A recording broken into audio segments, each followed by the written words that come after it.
Talk and Rock Radio, where friends meet at the intersection of life, inspiration, and music. Here's your host, Rick Kern.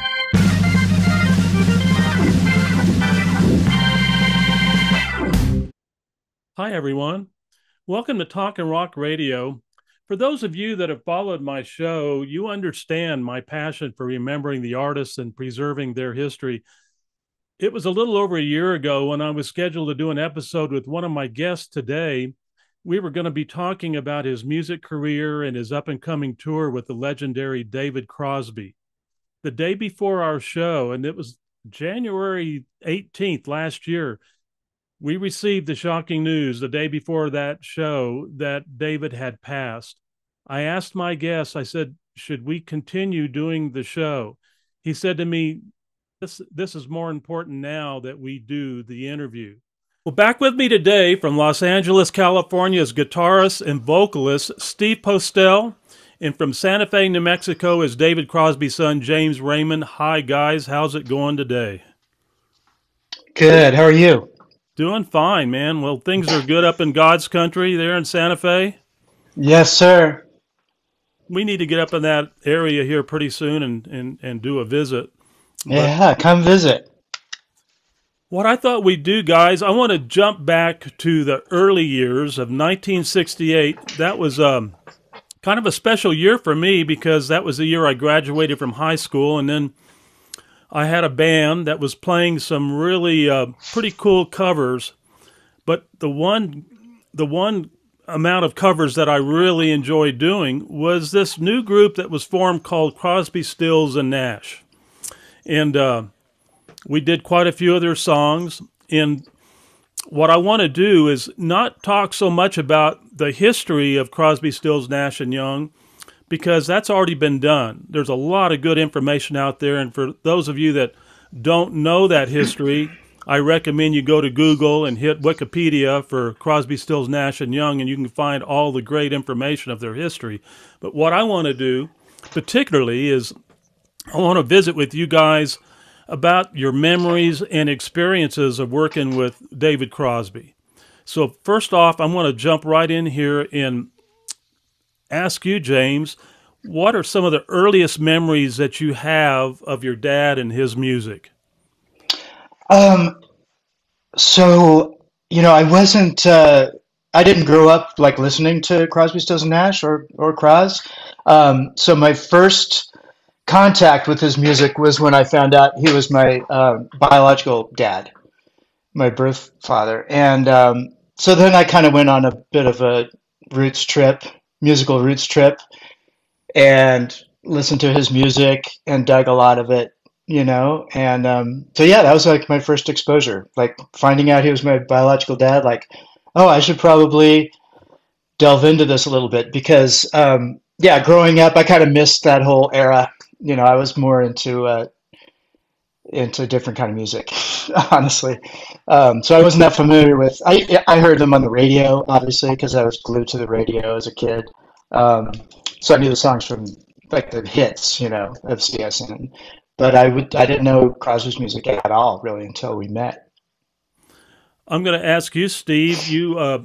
I know in one of the concert that you all did in '23. The gentleman that was talking in the beginning of that concert was making reference to, the need for a kidney for David Crosby. Is that right? You want to talk a little bit about that? And that's a part of the history that I didn't really know about. Well, James knows more about it than I do, but he did, he was in, and that was right about, I think, when James met David, he was touch and go. If he hadn't gotten a donor, he would have been a goner. He only had, I think, 30 days to live or something like that, James? I think it was pretty precarious, yeah. I don't know the exact time, but it was pretty tight, He needed one to survive, and yeah, things worked out pretty well. Now, that year, when you met your dad for the first time, what year would that have been? That would have been 94, 95. Okay. Hmm. And of course, the miracle happened after that. There was a donor involved, right? Yeah, That's great. Well, yeah, thank God for um, that. yeah, for sure. It gave him a brand new lease on life, which and another, 30 something years. So pretty And then, fantastic. and then, of course, the one of the best parts of all that too is that you got to meet your dad. Yeah, yeah. It was very fortuitous that the timing of it all. Now, were you already a musician at that point, or did you just jump Hmm. right into this, or what happened? Oh, I was a musician from 6 years old on. I started playing piano. Yeah, So the gene and was there already. No, yeah. James, he's being humble. James was on the road with the Spice Girls and scoring movies, and I mean he was doing the whole thing when Oh, at that. wow. We'll talk a little bit about that. Oh gosh. Well, I started playing in R&B and jazz groups where I grew up in the Inland Empire of California. I had some great mentors that were all like fantastic kind of funk R&B jazz musicians. So my first foray into touring was like with a jazz saxophonist Ronnie Laws, and that led to a gig with Oleta Adams, and that led to being a musical director on a Nickelodeon show for a few years. And yeah, just playing with different people and touring with some European artists and stuff. So yeah, it was a great kind of natural progression for me to kind of get into songwriting and producing and touring and all that. Fantastic. Steve, how did you guys meet? How did you and James meet? Well, we have a mutual friend who's actually joining us in our house band called Jeff Pivar. I knew Jeff for a long time. I knew Jeff before James. I met Jeff in 1981 when I was looking for a guitar player for a band of mine, and he was playing at a. We were both playing on Bleecker Street. I was playing the bitter end one night, and someone said, "Hey, there's this guy at Preachers uh, next door. You should go up there and see him." And it was Jeff, and he was great, and we connected. So we were really good friends. We played shows together. As a matter of fact, a funny story is I don't know if you know this, James, but I had a big show at the bitter end, and Jeff was in the band, and about 2 weeks before the show, and these shows were at the time, I only played like once a month there, and it was always really packed, and we had some industry people coming down, and Jeff called me and said, "I've got some good news and bad news." And I said, "Well, all right, what's the bad news?" He said, "The bad news is I can't make your gig." I went, "Oh, what's the good news?" He said, "The good news I'm going on the road with Crosby and Nash." And I said, "Well, I can't argue with that. That's pretty big, you know." So I was there when that happened. So anyway, then and of course James will know the history of CPR. I don't know the exact genesis of it, but so Jeff was playing with Crosby and Nash, and I went and saw them at I think Carnegie Hall. I think they played, and briefly met Cros, backstage kind of thing. Uh, then these guys made CPR, which James can tell you how that happened exactly.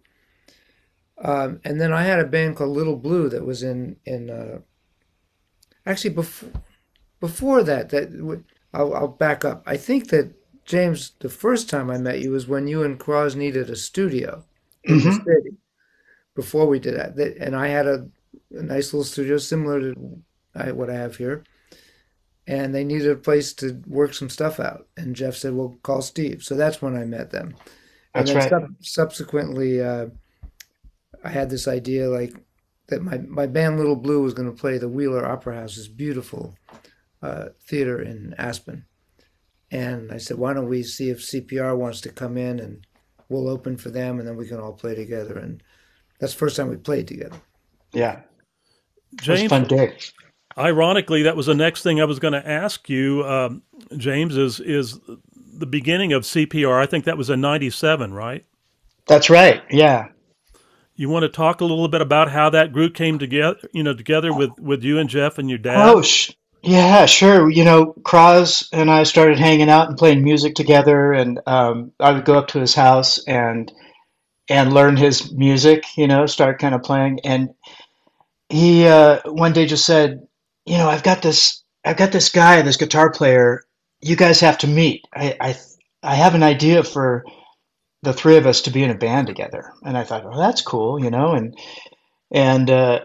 and I think we met Jeff maybe for the first time in New York, because he was still living there, I believe. So it might have been at your place. Yeah. And we just hit it off immediately, you know, just started playing the same kind of chords. And the three of us started writing, I think, that night at Steve's studio. You know, we had some lyrics and we put them up on the keyboard and just started jamming.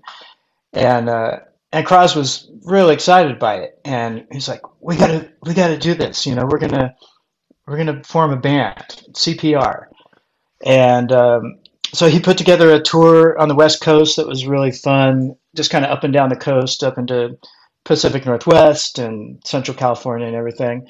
And so the three of us got on a bus, and we were playing mostly Cros's originals and the songs that we had written by then. You know, maybe three or four things. Cross and I, the first thing we ever wrote was a song called Morrison.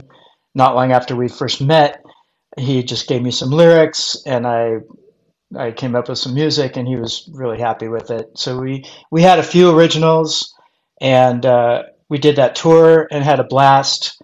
And then we reconvened in Santa Barbara and kept writing, and then made a record. You know, I think in '98 or so. Morrison's one of my favorite songs that you guys did. So, talk about that song. I mean, I know what it's about, but tell everybody else what the inspiration was of that song.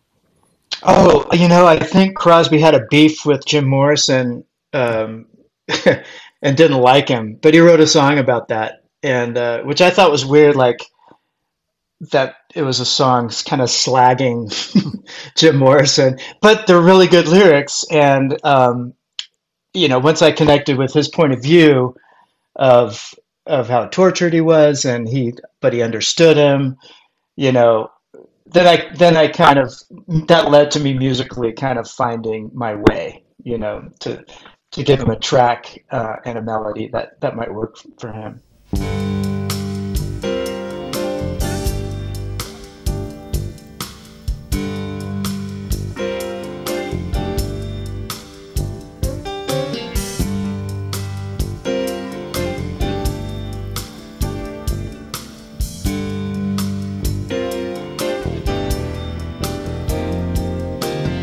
He was lost, and I don't think he wanted it that way. Like a gull blown inland on a stormy day, lost in round one, spitting out pieces of his teeth.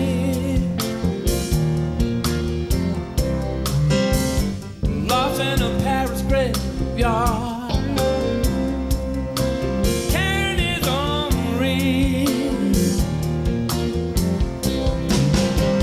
And I've seen that movie, and once in like that, he was mad, lonely, blind as way back to the bridge and the falling tree, too deaf to hear. You see,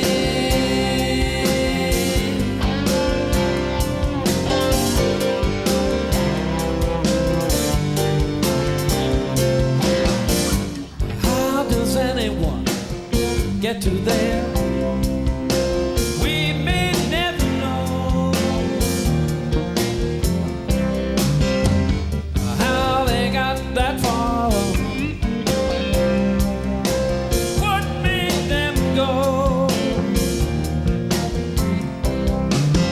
But he'd flown from his homeland. You could see him there.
but yeah, it was very interesting title and subject matter. It's funny about Especially, yeah. go ahead.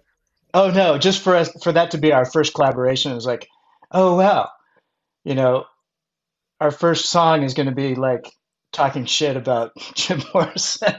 But I didn't know him, and I'm not a huge Doors fan, so I don't care. But yeah, it was just kind of funny. So here's a funny story about that. I didn't know about that, and I didn't know that Crosby has been quite over the years verbal about his dislike of the Doors, and I just wrote a film score with John Densmore, and I didn't know the story at all. So John's in here, and I just, because it's such a part of my life and what we're doing, I mentioned Crosby, and he goes, he didn't like us very much. He had, Cross had his he had his zingers that he always had ready to go for interviews and stuff. And when people would bring up the Doors or Morrison, when he was talking about the song, he's like, I never liked the Doors. They were a band that never swung. Like, okay, whatever. But he would tell me a story, and he was giddy about this one thing that happened at the Whiskey or somewhere where Janis Joplin smashed a whiskey bottle over Jim Morrison's head, and he just loved telling the story. He was so happy about it, that she whacked him with a whiskey bottle. I don't know. I just thought that was funny. One of the things that I really noticed right off the bat, the first time I heard CPR, was the feeling of the jazz, and I'm thinking, this is quite a departure from Cros, because of course we always identify his music styling with kind of a folk roxy kind of sound, especially with the words and everything. But I really like the whole feeling of CPR. It really it's really a different thing. Did your dad ever talk about that much, as far as the style of going from what it was back in the days of Crosby, Stills, Nash, Young, to what we're seeing with CPR? Well, I think the connective tissue between his original music, like the stuff on If I Can Only Remember My Name, there is a lot of kind of jazz harmonies in his guitar playing with his tunings and everything.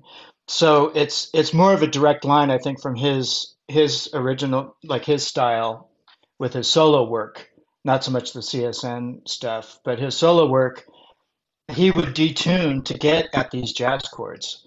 So to he and I, it was just kind of a natural progression, because he was already hearing these harmonies, and when I was learning his stuff, he was showing me the voicings, and it was a lot of the voicings that I used in my music, whether that was just in the DNA or we just had very similar tastes in chords. But yeah, I don't think it was a big jump for him, because harmonically he was already there with his music. Great. When he was teaching me all the guitar parts and the tunings, he told me that his brother turned him on to jazz, and that he loved the music, but didn't feel, for whatever reason, that he had the necessary tools to play that way. But he loved hearing it, and that is, in his words, as James said, the genesis, how he came up with, well, if I'll just tune the guitar in funny ways, and I'll get the sounds that I'm kind of hearing in my head without knowing what was happening.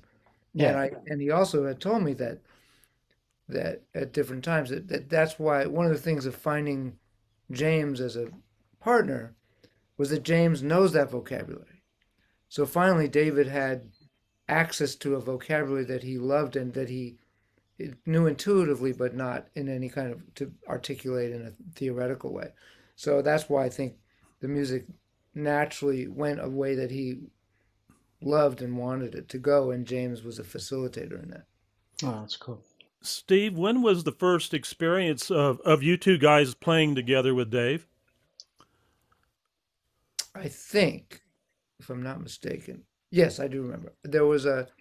I got called, so I had a band, still have it, periodically called Night Train Music Club, which was the concept of that is I was tired of bands breaking up or not being able to play because someone was on the road, or like I said, why don't I make a band where the only person who has to be in the band is me, and then I'll just hire different people all the time. So I made this sort of all-star band, and it got a reputation because it was always great people. It could be Alfonso Johnson on bass one gig, and the next gig was Leland Sklar, and the next gig and Steve Ferroni on drums, and this one. So a lot of people have played in that over the years, many. And I got a call from this wonderful festival called the Vancouver Island Music Fest. Right. Really nice, very well done festival. And they wanted. Well, no, I played there. That's right. I played there with Jennifer Warnes a few years before, and he called and said, "I hear you have this band called Night Train Music Club. You guys want to come up and play?" And I said, "Yeah, I'd love to." And we agreed on a price and everything. And he said, then he called me back. He said, "You guys are hired. This isn't no matter what, but is there any way that if we paid you a lot more money that we could get David Crosby to join you? Because I know you know him." I don't know how he knew that, but I just called and I said, "Do you want to come up and do this thing? And I've got the band, and you and James join us." And he was free that weekend and said yes. So we put the band together, we rehearsed, and we had a wonderful. There's a bunch of stuff on YouTube of that night. That was a great gig. And we had Leland Sklar on bass, Vonda Shepard was on the band, Steve Hawley from Wings was on drums. Great drummer. And so that's the first time that I played probably with James as well, I think. I think so. What year would that have been? Wow. 99 or 2000, maybe? Yeah, quite a while ago. Somewhere around there. Yeah. So it went great, and that was the beginning of, and then after that, many different configurations of working together. And I enlisted Steve to play on some Crosby songs on his solo records and stuff. Nice. Yeah, James came up with guitar parts that nobody could play because he plays them on piano. Oh, love tormenting guitar players. It's my favorite thing in the world. I'll make Steve play this shit.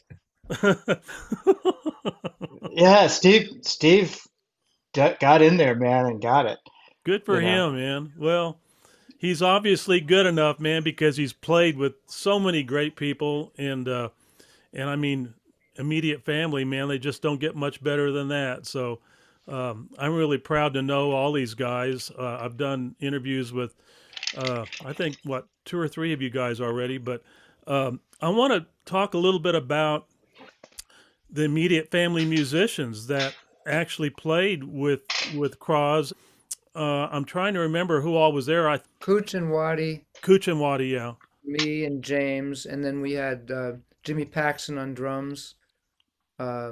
Leland and Russ were out with Lyle for that gig. It was a benefit. Okay.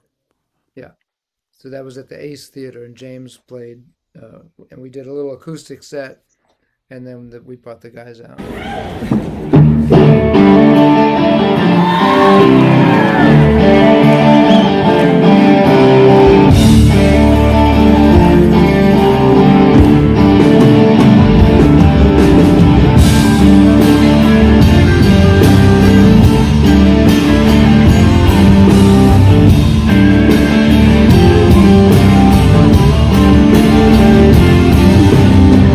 James Raymond,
Tell me why.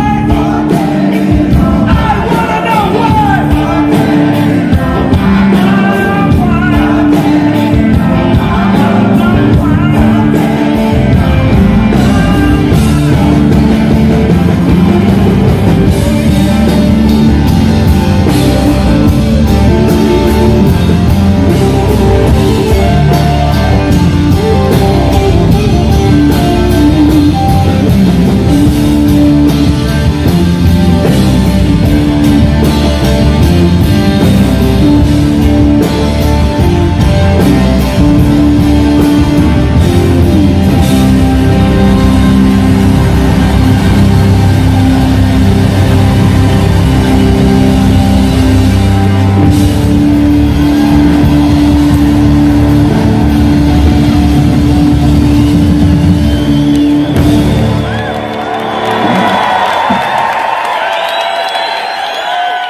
other shows along that same line? I mean, was that part of a tour or was that just a one shot? It was a one-off. It was a benefit for Get Together Foundation at the Ace Theater in LA. James, I want to hear some stories about some of your most prized moments about your dad. And it can be anything, whatever you want to talk about. Oh man. Well, making that first CPR record was pretty magical. Um, just because I had done quite a few sessions and things like that, but I never before got handed the keys to the Ferrari kind of thing. We're in Jackson Brown's studio, Groove Masters. We've got all the time in the world. We've got access to any sidemen that we need. It was just kid in the candy store time, and we were just on a creative tear, the three of us. So that was really exciting, and that was just I just cherished that time we had together, and it just kind of launched us into a great kind of collaborative thing that lasted, our whole time together. But I think, some of my fondest memories are just he and I on the road, whether it was with CSN or more so even like his solo thing or CPR, just being on the bus and hanging out and going out to dinners and being on stage and playing and getting to know each other and becoming closer pals. That's that was the best part of it. We loved what we were doing. We had this synergy, and yeah, it was pretty magic. Were you already living in Santa Fe, James, when you met your dad? Oh no, I just moved here a year ago Oh, from Los okay. Angeles. Yeah, I was in Altadena for about 27 years, right near Pasadena. Okay. Hmm. Interesting. How about you, Steve? Some standout moments of you with Cross. Wow, there's so many, because I spent a lot of time in Santa Barbara, and if I had a couple of days, I'd often call him. He was 30 minutes north of there, and say, "What are you doing? You free?" And there was just a lot of, I mean, the most standout moment in a way that, in terms of historically for me, is that when his when we decided, when James and Crosby and I decided that because his hands were all messed up that I should learn these guitar parts. Spending 2 days up there filming his hands and him showing me really all of the great work was I mean, that's a lifetime's, that's, I'll cherish that every day. I'll think about that, what that was like for us. And, just an incredible experience. But, there was a lot, it's like James said, man, a lot of it was, he was just, at least for some of us, not for everyone, he was a really fun guy to hang around with. And he'd take me out to dinner and stories and certain things like, and he liked to repeat things like every time I came to his house. I mean, every time he had to show me his gun collection, like, have you been to the vault? I have, but yeah, take me in there again. And his guitar collection. I just found him. He always gave me a book to read. He was I know he's a complicated guy, and he obviously rubbed some people the wrong way. But for me, I guess because I'm from New York, I could take it, and I gave it back to him, and it was just very special to hang out, and the playing part was terrific. But actually, some of the non-playing parts were what I remember the most. You know, you and I met for the first time a little over a year ago. I think it was we were doing another episode on my show, and it was of course we'd already got it scheduled and everything, and then on January 18th, I think it was the 19th, on my birthday, that I called you and I said, "Are we still going to do this show, man? Do you still want to do this?" And you told me, "Gosh, yes, this is even more reason to do it now." And I'm so glad that we did. It was such a shock to all of us. And of course, you were getting ready to do a tour with him, weren't you? We were three weeks out from the first show. Yeah. Yeah. The group Stand and Be Counted concert in California in 23. You want to talk about that a little bit, Steve, and who all was performing with you guys that night on that tribute show? Sure. I mean, the background is that David and James and I put a band together to play a big show for the 150th year celebration of Libero Theater. Mm-hmm. And then we were making plans that would have been in I forget what the date was, the original date of that was, but August 20th or something like that. August something like Oh that. no, the original one. The original one was February or something. Well, yeah, it was February. Yeah, February 18th. It was going to be, and then we were already making plans to get a bus, to actually go out on tour with the band. So we, for the first step of that was me learning these guitar parts. The second step was James and David and I getting together a couple times and getting a set list together. The third step was getting a band together, and thank God we actually did one rehearsal. That was, I'm so grateful that happened. Just because just to feel like what that would have been. And then of course, that happened, and there was some thought about should we do something on the 18th, but it was too soon, and it wasn't the right thing to do. It was 3 weeks later, but 6-7 months later, James and I said, we really should get that band together and get some guest artists and do that show, do the set list we were going to do. And the Libero was, of course, thrilled, and it was most of the same. It was almost the exact same band. It was obviously James and me, Chris Stills, Dean Parks, Andrew Ford from CPR on bass, and Stevie D, who was longtime collaborator with all those guys.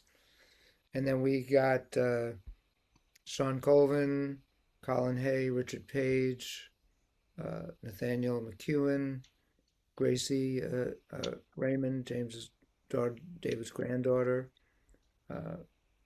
two great, Ken Stacy and Laura Johnston, who's Tom Johnston's daughter, to sing. So we did this really beautiful concert at Libero.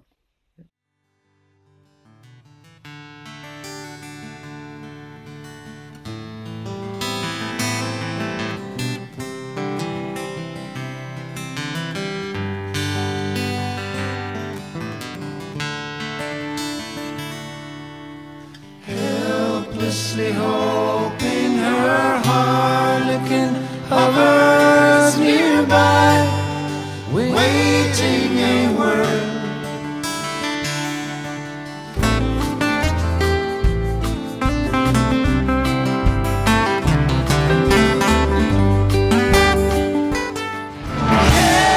Carry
I'm really glad to see what has come out of that as well. Is that you guys have decided to put together a touring group, and with the group Our House, you want to talk about that a little bit, Steve, as far as who your touring musicians are going to be, and talk a little bit about the tour and where and time frame and all of that for me, please.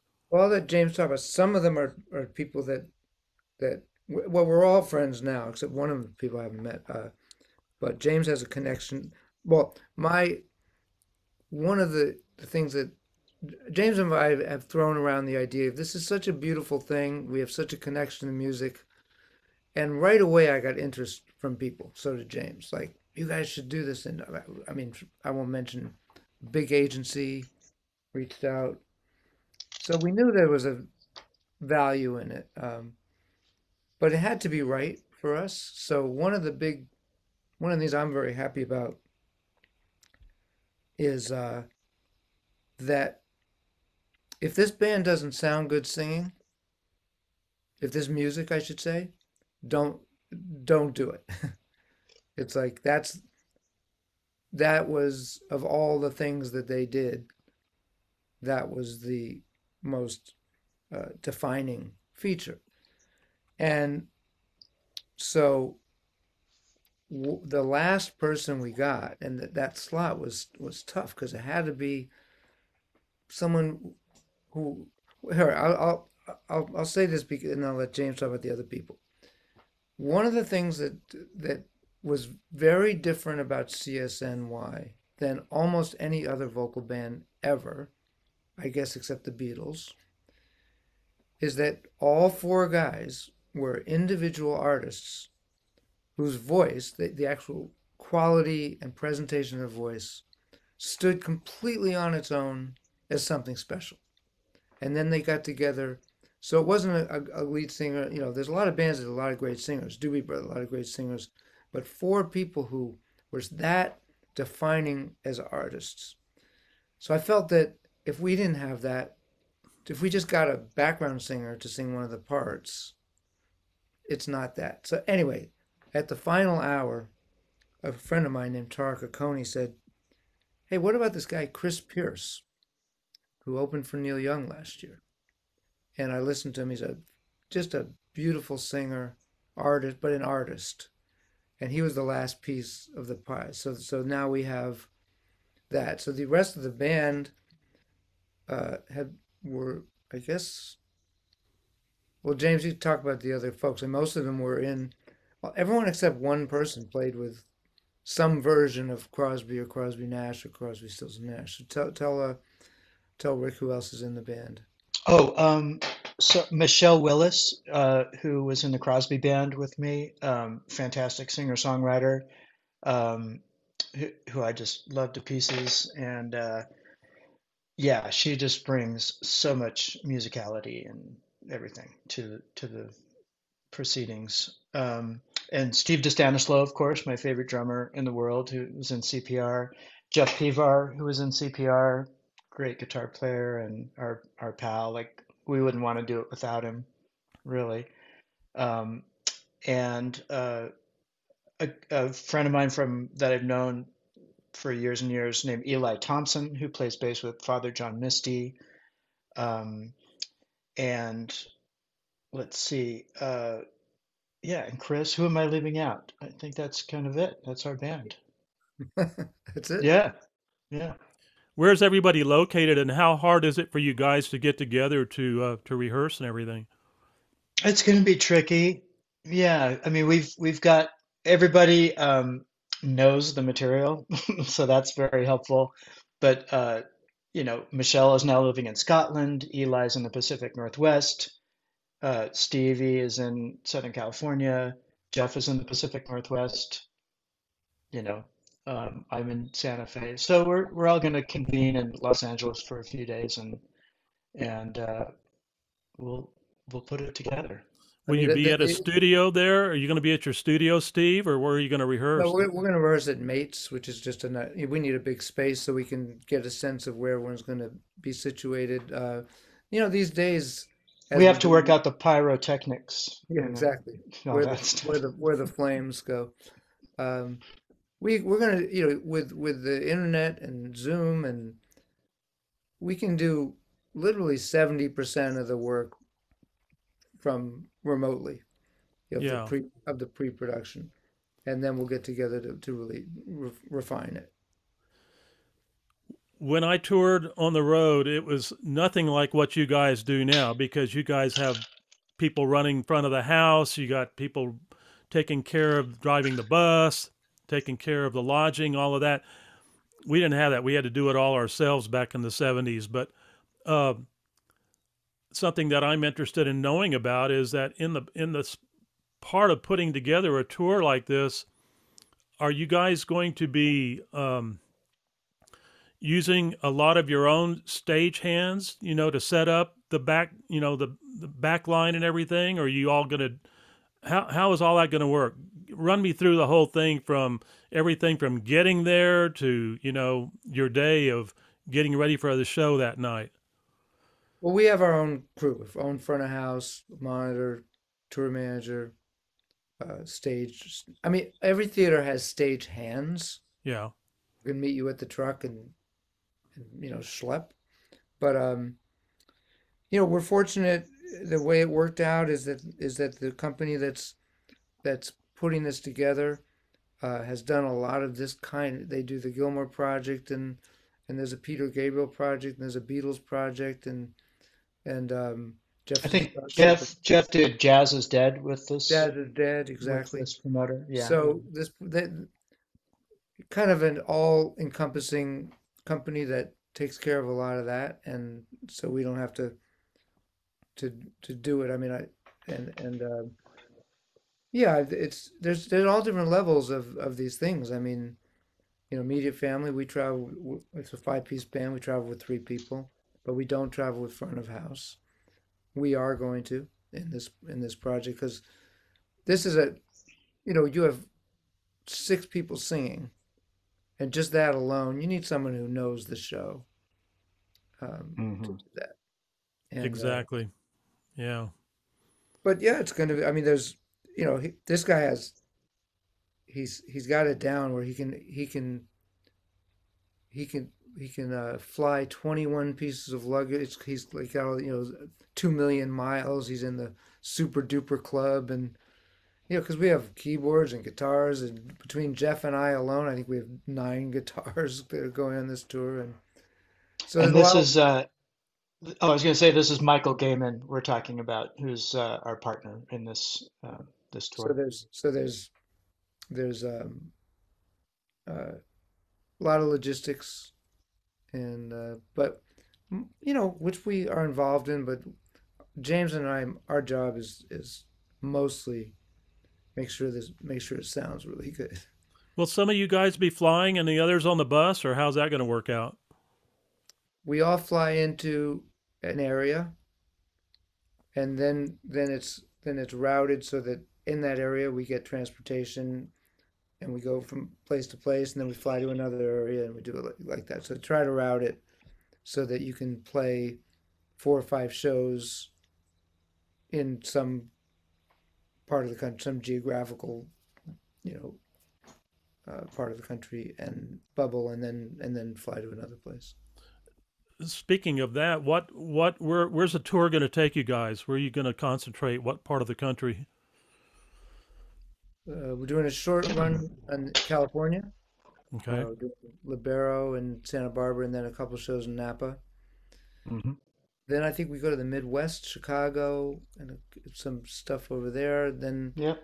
Chicago area, then perhaps Florida right, we're, at we're that point, we're going to play Florida, and then it's DC, Eastern Seaboard. New Oh, York, DC. Connecticut, Boston, like that. What do you guys have against Texas, man?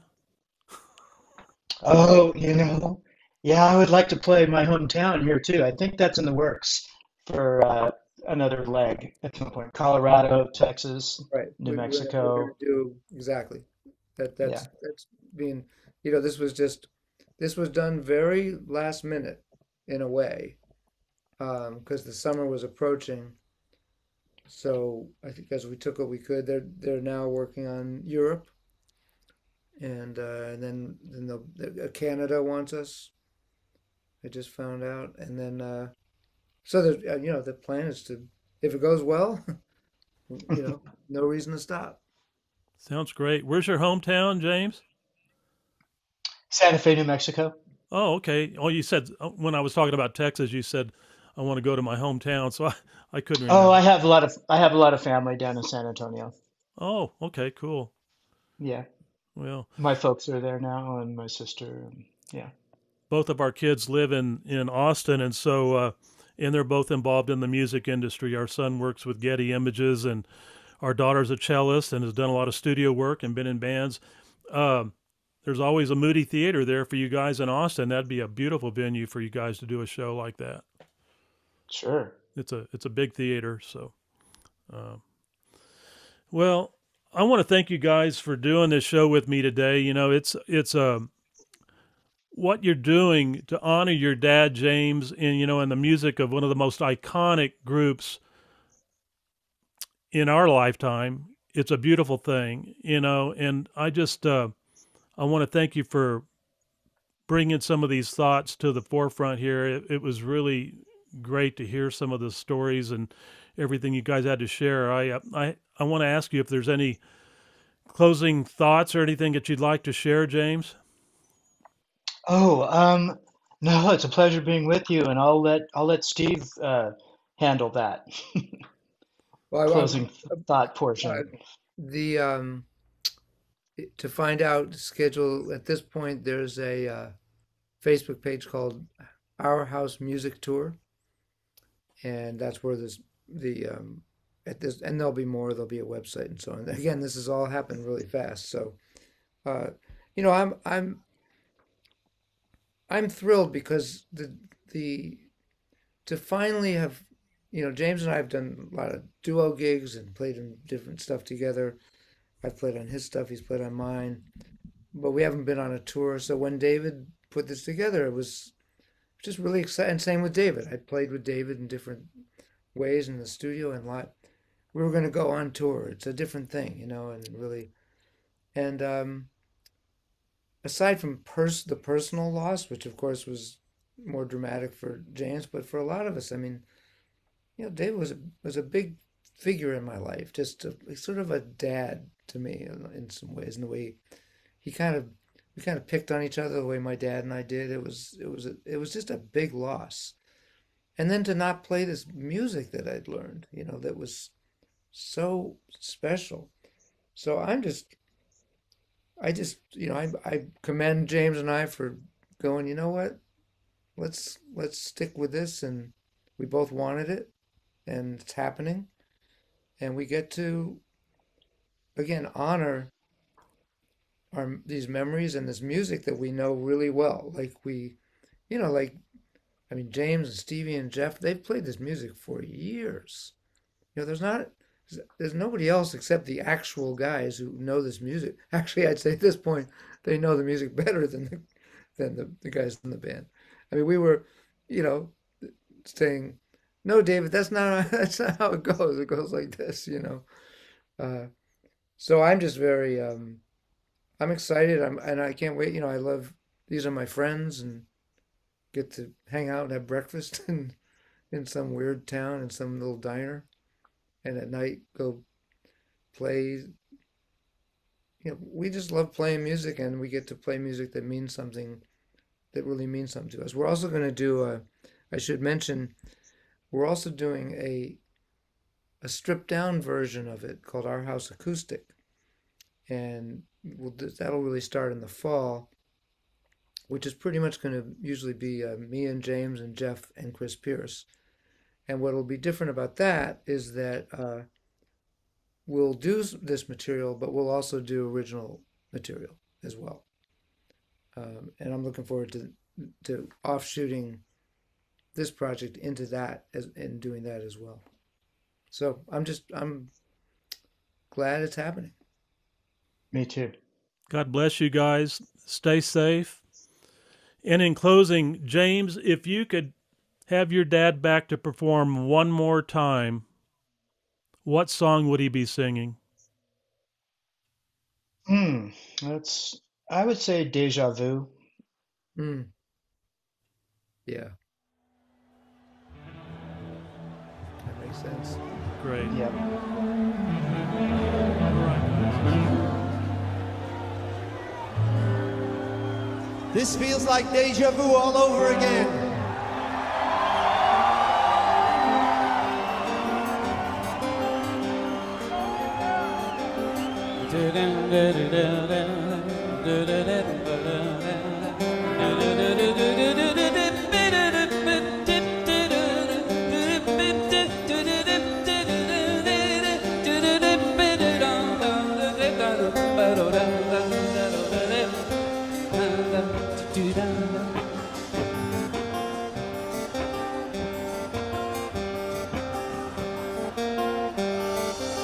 If I had ever been here before, I would probably know just what to do. Hey!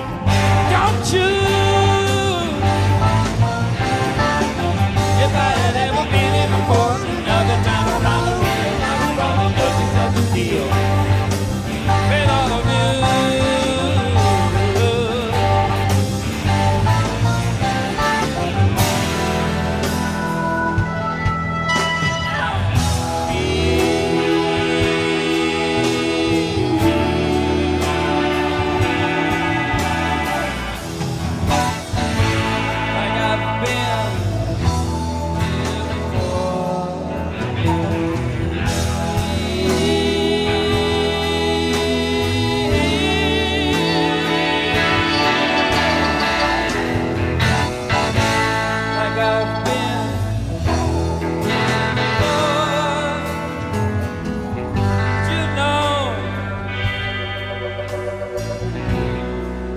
That make me wonder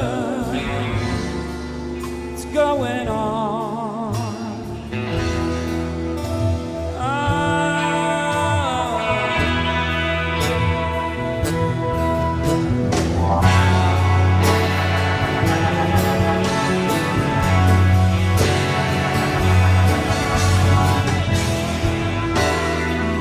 Do you know? Don't you wonder?